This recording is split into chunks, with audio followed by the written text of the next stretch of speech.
दोस्तों नमस्कार। आप देख रहे हैं मनोज सिंह ऑफिशियल और मैं मनोज सिंह आपके बीच। आज मैं आपके बीच कुछ ऐसी बातों को रखने जा रहा हूं जिससे आपके मन में जो कन्फ्यूजन सा बना है उस सारे कन्फ्यूजन को दूर कर दूंगा। अब आपके मन में ये बात होगा कि ऐसा कौन सा न्यूज़ आ गया। तो ऐसा कोई न्यूज़ नहीं है, लेकिन ऐसी कोई बात है जिसे आपके बीच रखना बहुत ज़रूरी है, क्योंकि बहुत से लोग कंफ्यूज्ड हो गए हैं कि भाई क्या होगा नहीं होगा। तो जैसा कि आप जानते हैं कि ट्रांसफ़र पिटीशन की डेट कंफर्म ही है। रिव्यू पिटीशन की बात है तो रिव्यू पिटीशन भी लगभग कंफर्म ही है। और ये भी जानते हैं कि आप जो है NIOS और NCT ने IA भी फाइल कर दिया है, उसका भी पूरा काम प्रोसेस में है और पूरा काम ओके हो गया है। और हमारे जो एडवोकेट हैं मनदीप काल्रा सर, उनसे 14 लाख NIS DLED का एक उम्मीद सा लगा हुआ है कि देखिए हमारे मनदीप काल्रा सर जो AOR हैं क्या करते हैं।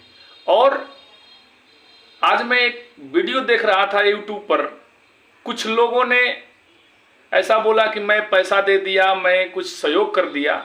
तो वो जो साथी सहयोग किए हैं, इस प्रकार के मनोवृत्ति से दूर रहें। आपका पैसा सुरक्षित है, आपका पैसा सेफ है, कोई अनर्गल यूज नहीं है। और आप जानते हैं कि हमारे माननीय विश्वनाथ सर जी के द्वारा आपसे अभी पैसा का कोई डिमांड नहीं किया गया है जब तक से हम लोगों का कोई हियरिंग नहीं होता है। उन्होंने स्पष्ट रूप से कहा कि अभी कोई पैसे की ज़रूरत नहीं है, आपको जब ज़रूरत होगा तो कहा जाएगा। ये बात हो गई।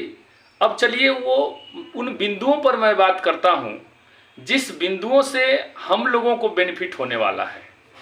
पहली बात कि जिस तरह से 28 तारीख को 28 नवंबर को हम लोगों का हार हुआ, उसमें एक ही बात कहा गया। जब NCT ने अप्रूवल लेटर दिखाया 10 मई 2017 का कि देखिए हमने जो है अप्रूवल लेटर में इसे 2 साल का डिप्लोमा माना है, लेकिन जज साहब ने कहे कि भाई ये तो राजपत्र में नहीं है, इसलिए हम इसे इनवैलिड 18 महीने का ही मानते हैं। जबकि इसका डिजाइन 18 महीने का नहीं था, 24 महीने का था। CV शर्मा ने भी स्पष्ट बोले हैं। और आप जानते हैं कि NIS को भी पार्टी बनाया गया है, NCTE को भी पार्टी बनाया गया है।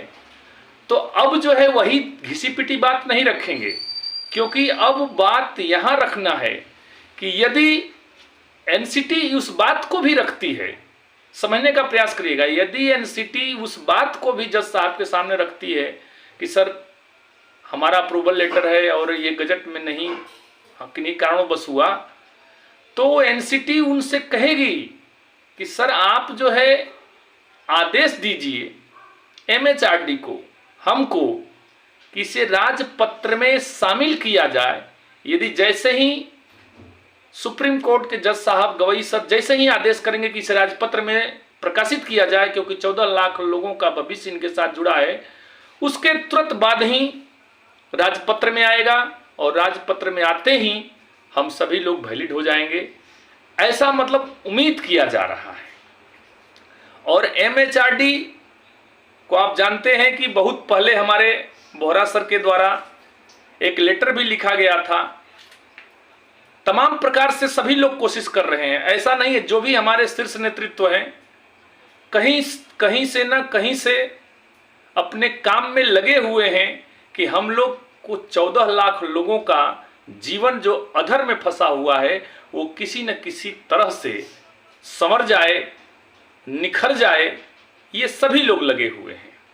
लेकिन उसी में कुछ लोग ऐसे भी हैं जो कि एकदम लोगों को YouTube के माध्यम से कंफ्यूज कर दे रहे हैं कि अरे यार तू लोग क्यों फंसा है, विश्वनाथ जी के चक्कर में क्यों फंसा है, मनोज जी के चक्कर में, कुछ नहीं होने वाला है, पैसा वापस ले लो, ये कर लो वो कर लो। ऐसा नहीं होना चाहिए।